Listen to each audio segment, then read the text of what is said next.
Hello friends, I am glad to see you again. Today I will tell you about the homeowners association that is against my guests being on my property. If you've never had someone stand on your grass, jab a finger toward your face, and declare with a straight mouth and a trembling forehead vein, "You cannot use your property after 5:30 p.m." Well, congratulations on living a blessed HOA-free life. I, on the other hand, live in a community where the homeowners association patrols like an anxious mall cop who just discovered clipboards. My backyard is my pride. I bought the place because of the pond, an oval mirror of water tucked into a gentle slope behind the house, ringed with river stones I set by hand. Dragonflies skitter over it. My rescue mutt, Biscuit, lurks nearby, guarding his beloved blue rubber ball from mischievous squirrels. I put in native grasses and a few low LED path lights. The warm kind, not the runway bright ones that make you feel like a moth pinned to a corkboard. On breezy nights, the water glints and you can hear choruses of frogs like a tiny traffic jam. I've always let neighbors wander back to take a look. Families stop by with kids. Older folks bring a folding chair and birdwatch. I'm careful about safety. No one swims, I don't feed ducks, and there's a neat row of stepping stones on the bank so nobody gets muddy. The HOA has never said a word about it. In fact, old newsletters used to feature photos of my lily pads and that one big heron we all called Craney, though nobody ever agreed on whether that's a good name for a heron. So on a Wednesday night early summer, I had two friends over. Rio, who claims to know everything about electrical outlets but turns white at the sight of a ladder, and Joy, who laughs at my dad jokes like we share a tax credit. We grilled chicken, ate on the patio, and watched the sky turn that lavender shade I wish I could bottle. We wandered down to the pond with iced tea, because sitting by the water is the exact point of having it. That's when the HOA president, Marla, and her favorite sidekick, a board member named Selwyn, strode onto my lawn like they owned it. If personalities had fonts, Marla is 10-point Calibri with overuse of bold. She keeps a tape measure in her crossbody bag which tells you everything. Selwyn is a man who nods a lot, mostly to himself, and has an air of someone perpetually thinking, "I should be in charge of something." Excuse me. Marla's voice hit that cold soup temperature. "We need to remind you of a new safety policy." "We're on my lawn," I said, just in case anyone's GPS got confused. "That pond is a nuisance," she replied as if reading a ticket. "It attracts teenagers. It attracts mosquitoes. It's a hazard. We voted to restrict access. Effective immediately, no one is allowed near that water feature." She waved at it like it was a misbehaving cul-de-sac. After 5:30 p.m., Rio choked on iced tea. Joy blinked like a human slow clap. Biscuit went still, reading the tension, then did a strategic retreat behind my legs with his blue ball, ready to deploy squeaks if necessary. "I installed this on my property," I said. "The HOA has no authority over what time I sit next to it." Marla produced a stapled packet, the kind printed on a community office printer that always leaves a blue line down the side. She pointed to highlighted text.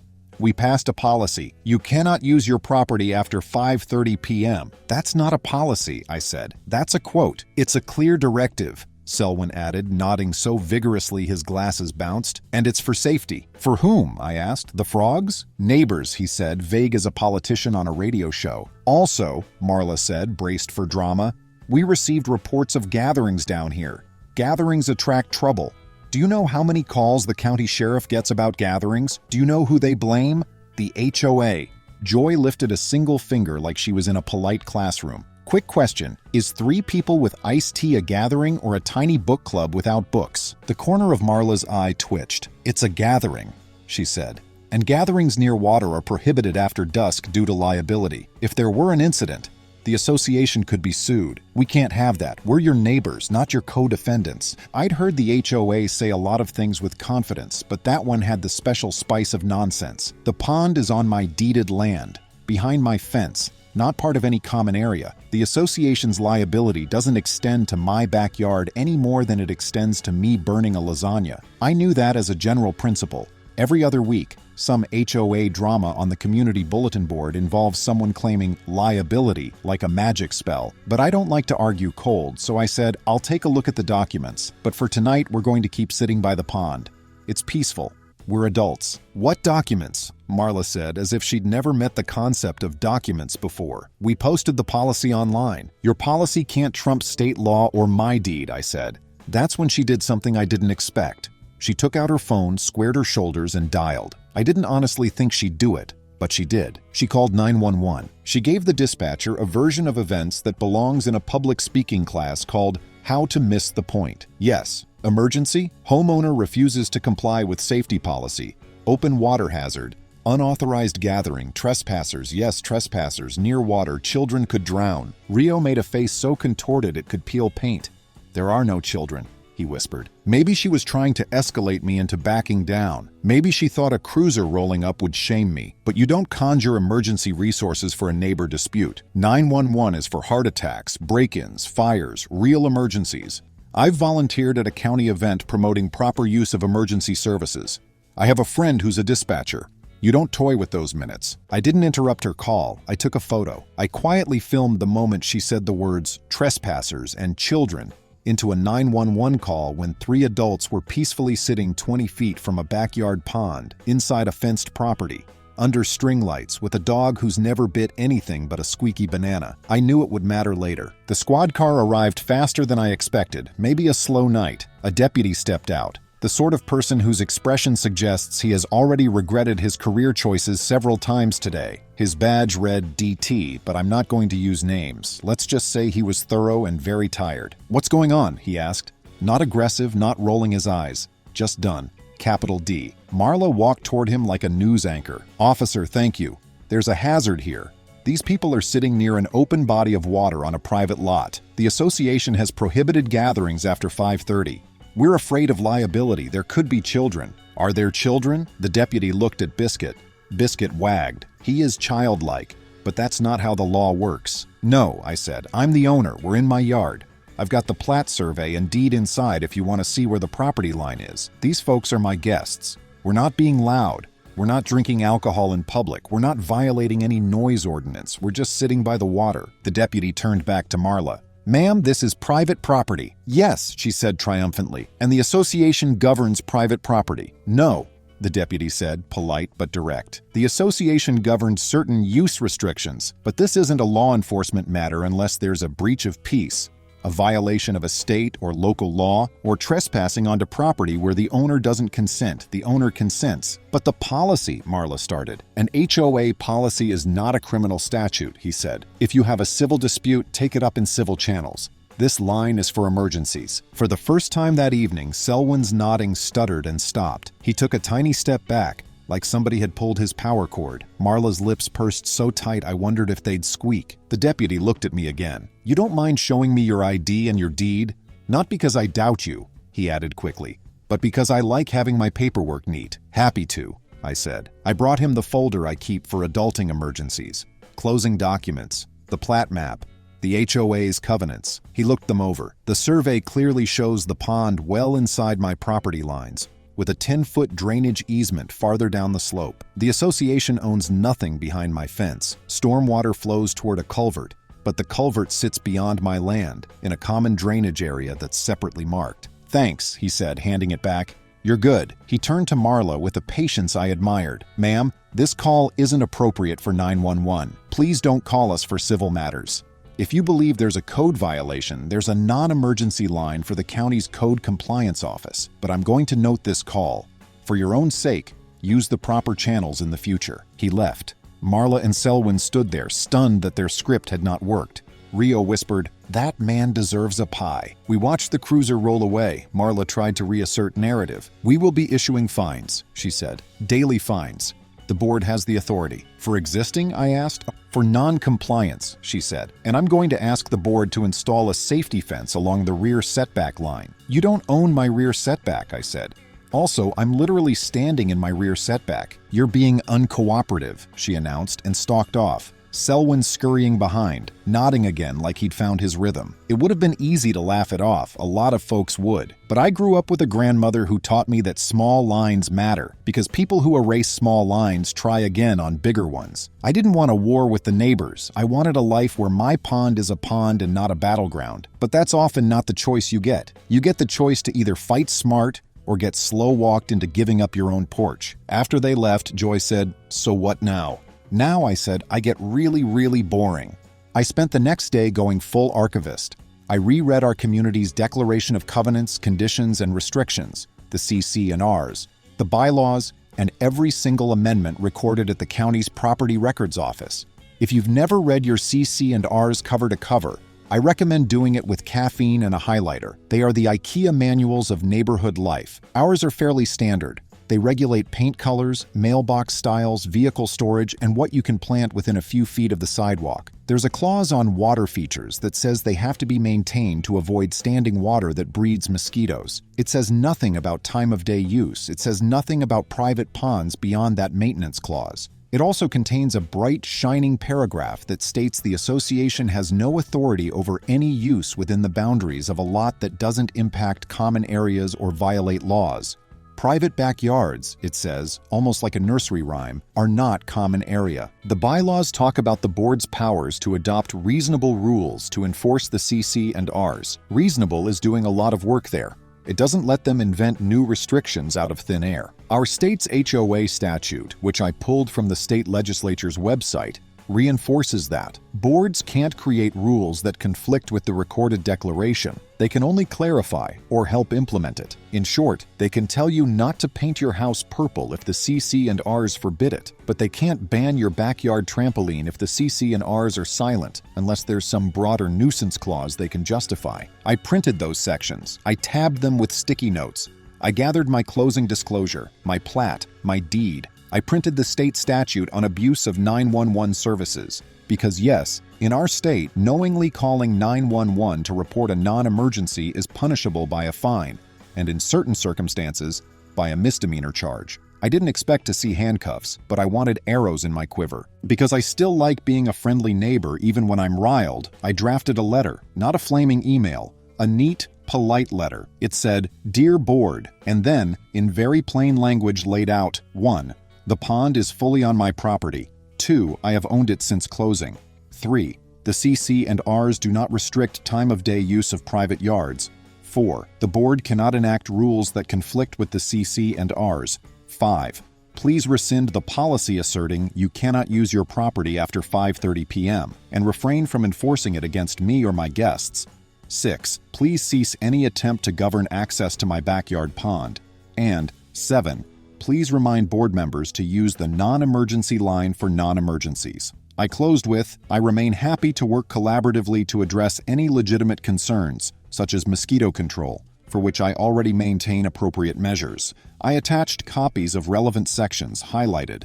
Then I did one more thing that would become very important. I wrote a second letter, certified mail, to the association's property manager, an off-site company hired to handle billing and notices. It said, if the association believes I am violating any recorded restriction, please identify the specific article and section of the CC and Rs, along with the factual basis for any alleged violation, within 10 business days. If I receive any fines without that, I will consider them invalid and will dispute them in writing.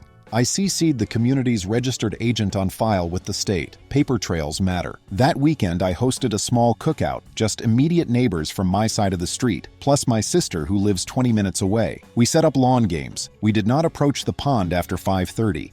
We approached it at 5:25. We took a group photo at 5:28. At 5:31, we all took 3 exaggerated steps back and sat on the patio. It was silly, yes, but it was also the prototype of what would become my sincere reply to absurdity.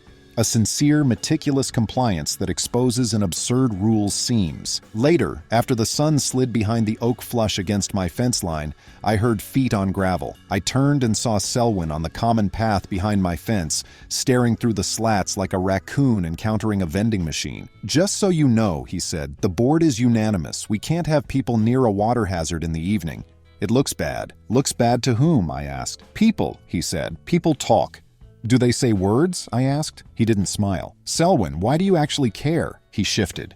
"Someone fell in a pond in my last neighborhood," he said. "At night. Lawsuits. It was not good." "I'm sorry that happened," I said, and meant it. "But you can't control every risk by making a rule that overrides property rights. Especially not here. There are actual laws that decide what you can control. The pond is mine." He stared at the water for a moment. "Well, I can't tell Marla that." "Then tell her this," I said, calm as I could. "When you called 911 the other night, you made yourself part of a different story, not just a neighborly one. A legal one. You used emergency resources for a non-emergency, and you reported a situation inaccurately. That's not just a policy issue. That's a state statute. You might not like my pond, but your solution was dangerous. Imagine if you'd tied up that line while someone down the street needed real help. He looked chastened but stubborn. We did what we thought was right. I nodded. Now do what actually is. On Monday, my certified letters were delivered.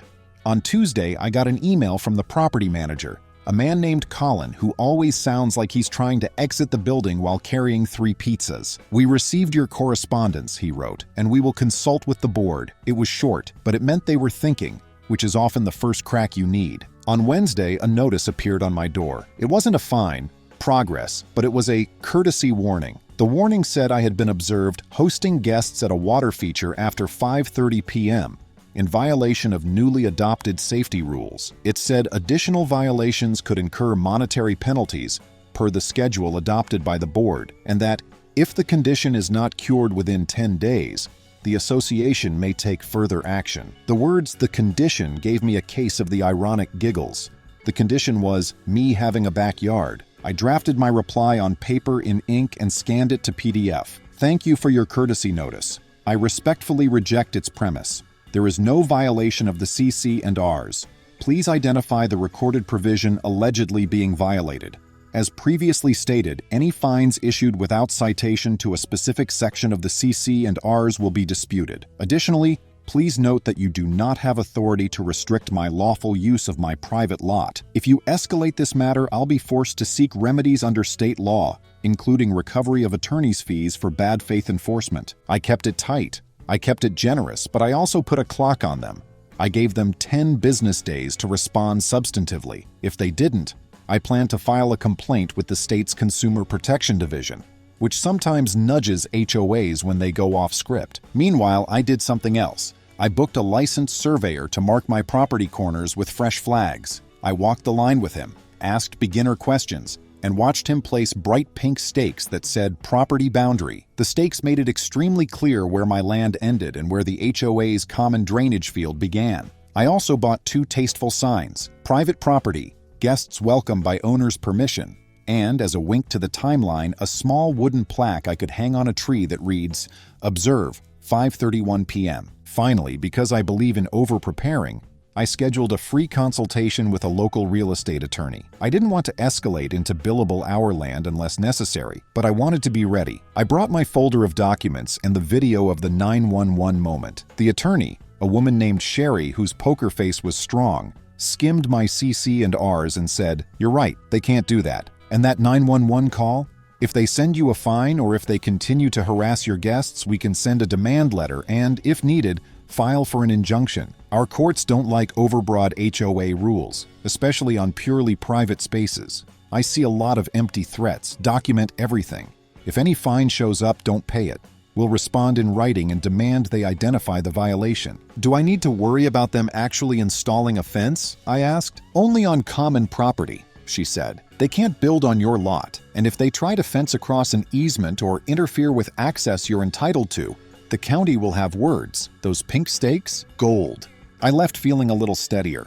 The board's meeting was scheduled for the following Thursday in the community clubhouse. The agenda, posted on the bulletin board, said, "Safety policies, water features, and new enforcement schedule." It didn't say humility, but a person can dream. I planned to attend, not as a brawler, but as someone who brings a binder and a calm tone. You can't out-yell people like Marla. You can only out-document them. The afternoon before that meeting, I got home to find Marla and her husband, a quiet man named Bram, at the rear of my property with a measuring tape, trying to eyeball my pond from the other side of my fence. Bram was holding a clipboard like a security blanket. "We're doing an inspection," Marla said. "Standing water is an environmental hazard." "I have a pump and a bubbler," I said. "It circulates. I treat with mosquito dunks that are approved for aquatic gardens. I clean the filters, and in any case, you don't do backyard inspections without notice and consent. If you want to see my equipment, ask. Don't skulk with a tape measure." "We're authorized," she said. "No, you're not," I replied, pointing at the sign. "Private property," she huffed. "We received a complaint." "From whom?" I asked. "We don't reveal complainants." "Of course not," I smiled.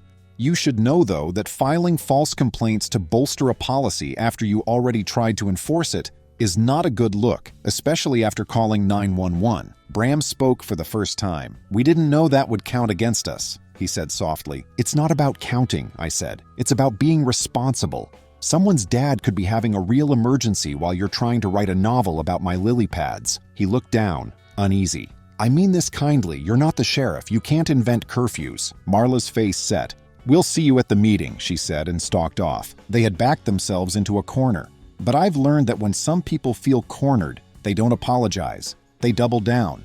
And oh, they doubled. On meeting night, the clubhouse was fuller than I've seen it. People showed up with folding chairs like it was the last day of a yard sale. Even folks who never go to meetings came, because the phrase, "You cannot use your property after 5:30 p.m., spreads like a rumor that the moon has set different hours. People who hadn't cared about my pond cared very much about their patios and grills and that little patch of lawn under their maple tree where they drink decaf and listen to crickets. The board had found the one way to unite a famously disinterested suburb, mess with their evenings. Marla opened with a slide. The first bullet point read, "Safety above all." The second read, "New water feature policy." The third read, "Truly, past incidents, other neighborhoods." The floor opened for comments, hands shot up, and then something wild happened. It wasn't just my hand, it was everybody. People were polite, but the theme was clear. We bought homes with backyards for a reason. We like the sound of frogs after dinner. We like to sit outside at 7 in June when it's 80 and the light gets syrupy. We are not equipping ourselves for boot camp. We are equipping ourselves for a lawn chair. I waited my turn. When I stood, I didn't raise my voice. "I'm the homeowner with the pond," I said, "and I appreciate the board's concern about safety and mosquitoes. I maintain the pond. I circulate the water and use BT dunks. I'm happy to share that with anyone who's curious. But I need to say this clearly. The board does not have authority to restrict my lawful use of my private backyard. The CC and Rs do not grant that power. The state statute does not grant that power, and calling 911 on a neighbor who is sitting quietly with friends is wildly inappropriate and potentially illegal, which I have documented." A ripple went through the crowd. That sound people make when someone says aloud the thing everyone suspected, but didn't quite imagine someone would put on the record. Marla tried to move to the next item. She saw the faces and relented. "We can revisit the language," she said tightly. "We still need to protect the association." "You protect the association," I said, "by not inventing policies beyond your authority and by not exposing us to liability for misuse of emergency services. You called 911. You said there were trespassers and children near water. That wasn't true. Please commit here that there will be no further use of emergency lines for non-emergencies." She wouldn't. She hemmed. She hawed. She said words like discretion. She said words like, "We'll evaluate on a case-by-case basis." She said, "We're your neighbors," again, but this time it sounded like a warning label on a spicy snack. That was the moment I decided that if the board wasn't going to protect us from nonsense, I'd do it with a different kind of compliance. I would treat their policy as if it applied to them too. I would build a spreadsheet. I would write letters. I would invite a county mosquito control specialist to do a site visit and send the board a cheerful report that my pond was not breeding anything but the occasional tadpole. I would talk to the deputy supervisor about proper use of 911 and ask for a written note we could circulate to the community. I would, if necessary, challenge the policy formally, get it rescinded, and then, if the mood didn't improve, run for the board. I did not want that job. But sometimes the only way to fix a mess is to pick up a mop. Luckily, I had motivation, because the next morning I received a fine, a real one. A printed, numbered, itemized fine in my mailbox. $50 for use of water feature after 5:30 p.m. on a date they claimed to have observed me near the pond during a gathering. The date? The evening of the board meeting when I wasn't even at home. I had a photo of myself in the clubhouse at 7:12 p.m., holding a styrofoam cup of weak lemonade like a prop. They'd crossed from silly to reckless, and I had everything I needed to make sure their policy exploded in the exact hands that lit it. The fine they sent me for sitting near my own pond on a night I wasn't even home was printed on letterhead, so official-looking that I think they picked the font for its ability to intimidate. It had a number in the corner, a barcode like a boarding pass, and one line item: use of water feature after 5:30 p.m., $50. The violation date coincided with the board meeting where 20 neighbors watched me argue with a slideshow. I didn't call or pound on doors. I did what my grandmother would call turning the dial from chatty to statute. I made a copy of the fine, lined it up with a spreadsheet of my phone's geotagged photos from the clubhouse that evening, clipped in a screenshot of my doorbell video, my lawn light triggered at 6:58 p.m. with nobody entering, and drafted a dispute letter so calm it could have been used to lower blood pressure. "Dear Board and Manager," it began, "I dispute the attached notice and any associated fine. I was not present at my home during the referenced time. See enclosed proof. No recorded covenant restricts my use of my backyard pond. And your rule purporting to limit my private use after 5:30 p.m. conflicts with the CC and Rs, and is therefore unenforceable. Please rescind this notice within 5 business days. If you continue to pursue fines, I will seek relief as allowed by state law, including recovery of costs and attorney's fees for bad faith enforcement." I printed it on paper, signed with a pen that has a reassuring weight, and sent it certified mail the same day. I also emailed a PDF to the property manager. The subject line, "Formal dispute, evidence attached, please confirm rescission." No exclamation marks, no adjectives beyond recorded and enforceable. While the ink dried, I made 2 more calls. First was to the county's 911 administrative office, the non-emergency back office number you reach during business hours when you need to ask policy questions or request a copy of a call recording. I explained calmly that an HOA representative had used 911 to summon deputies to a non-emergency on private property, described 3 adults as trespassers, and mentioned children where none existed. I emphasized that the deputy had handled it perfectly, and I was grateful. My concern was misuse and the likelihood of it repeating if someone thought this was appropriate. The coordinator on the phone was polite in that measured way of people who've heard everything. She asked for dates and addresses and said she'd forward it to their compliance officer. Where I live, knowingly calling 911 for a non-emergency can trigger a warning, mandatory training, and, repeated, a fine.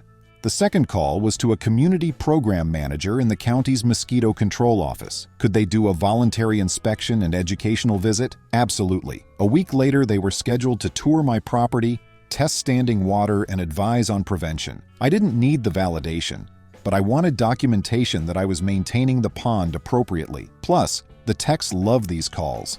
It gives them a chance to hand out those little pamphlets with cartoons of mosquitoes wearing tiny outlaw masks. Then I did the thing I least wanted to do. I made a little time in my week to talk to neighbors. I knocked on the doors of the folks who had rolled their eyes at the 5:30 p.m. policy and asked if they'd be willing to sign a petition requesting the board rescind it. I didn't say recall yet. I wanted to make space for the board to step back gracefully. The petition text was friendly. "We, the undersigned homeowners, request that the board rescind the water feature use after 5:30 p.m. policy as beyond the scope of recorded covenants and contrary to reasonable use of private property. We value safety and neighborliness and prefer voluntary measures." People signed. They also told stories about the time Marla measured a lawn chair to see if it violated porch furniture guidelines, about Selwyn taping a polite reminder onto someone's grill cover that left a square of sticky residue in summer heat. On day 3, I received a reply from the property manager, equally weighty in font, but an octave less confident in tone. "We have received your dispute and forwarded it to the board for review. In the interim, the fine is put on hold." It didn't say rescinded, so I wrote back, "Please confirm rescission and removal from my account. A hold is not adequate given the evidentiary error." I CC'd the association's registered agent again. It's amazing what a CC can do for posture. On day 4, while I was at work, a neighbor texted me a photo. Temporary orange construction fencing had been staked into the grass along the common area path behind my fence, with a little white yard sign that read, "Temporary safety barrier." The line of stakes came up to my property corner. One stake was angled just so. The bright pink property boundary flag I'd paid for was leaning. The HOA had not touched my land, but they were trying hard to create a visual narrative. "This area is dangerous. Look at the barrier. Look at the orange." I called the county code compliance office and asked an unexcited but helpful staffer a very specific question. If an HOA installs temporary fencing in a common area near a drainage easement, does that require a permit? The answer in my county is yes if it obstructs an established path, even if temporary. She took the address, said they'd send someone to check for a permit. I know how this stuff flows. If no permit is on file, The code officer posts a notice demanding either removal or retroactive application, with a date. Neither of those outcomes would help the board's narrative. The mosquito control tech arrived the next evening in a county pickup, net in hand. He dipped my pond, swirled, and nodded. Circulation. No larvae. You're using BT correctly. Water's clear. Fish? A couple of shubunkin, I said, and frogs that think they own the place. He checked gutters and plant saucers, tested the bird bath, and showed me how to tip it. He left a report. The pond wasn't a breeding source. I asked him to email the HOA. Happy to, he said. 30 minutes later, Code Compliance photographed the HOA's orange temporary safety barrier and posted a notice. Permit required. Please contact office. Safety theater turned into a paperwork problem. Then the 911 office called. We reviewed the call, the compliance officer said. We're sending a letter about proper use of emergency services and can present on the non-emergency line. I said yes. By day 5, the manager blinked. My fine was rescinded, though the safety policy remained. I replied that the policy exceeded the board's authority under the CC and Rs and state law. If they kept enforcing it on private lots, we'd seek an injunction and a recall. Recall moved from rumor to plan. Neighbors signed asking how to replace the board. I already knew the thresholds, quorum, and proxy rules. I recruited replacements. Omar, a retired principal. Taffy, a nurse with logistics superpowers, and Miles, a contractor who reads guidelines like blueprints. Meanwhile, Selwyn taped a courtesy reminder to Kendra's gate, scolding her for allowing her son and classmates, on my written permission, to take sunset photos from the steps. That wasn't just overreach. It edged toward selective enforcement against teenagers and cautious moms. I added the photo to my file and sent a letter invoking fair housing concerns and demanding they stop harassing my invited guests. 2 days later, the HOA's D&O insurer warned that enforcing rules beyond authority could limit coverage. Insurance has a way of cooling zeal. Pressure mounted, permit notice, 911 warning, mosquito report, recall signatures, insurer letter. A familiar deputy knocked Friday. They'd reminded the association to use non-emergency lines. If you have trespassers, call us. Otherwise, enjoy your pond. Saturday, I hosted Neighbors' Night by the pond. Folding chairs, lemonade, a small wooden sign. Observational hours, 5:31 p.m. to whenever the crickets begin. Selwyn watched from the path and saw a living room. Enforcement paused, pending review. Monday, I filed the recall with more than enough signatures and requested a neutral elections inspector. The clubhouse filled. Marla spoke about safety and volunteerism, then said, "You elected us to use our judgment." "No, we elected you to follow the documents." Homeowners spoke concise. I said, "I'm not asking for special treatment, just that we stay inside the CC and Rs. You can promote safety without inventing curfews for private yards, and calling 911 on quiet neighbors is dangerous." The board ducked into executive session. 20 minutes later, the vice president read the motion, rescind the 530 policy, acknowledge no authority over time of day use on private lots, schedule county presentations on water safety and proper use of emergency services, apologize for confusion. The room exhaled. Then came the recall vote. It wasn't close. Marla and Selwyn were removed. Omar, Taffy, and Miles seated. Omar tapped the gavel once, then set it down. The new board affirmed no enforcement without citing exact sections. The orange fence was removed and future barriers require permits. They adopted a law enforcement policy favoring non-emergency calls. Omar turned to me. "We apologize for misusing emergency services and for the erroneous fine." Weeks later, 3 consequences landed. Marla received a civil citation and mandatory training for misusing 911. The insurer closed its file with a caution. The manager was replaced by Deanne, who starts every discussion with, "What section are we enforcing?" Peace returned.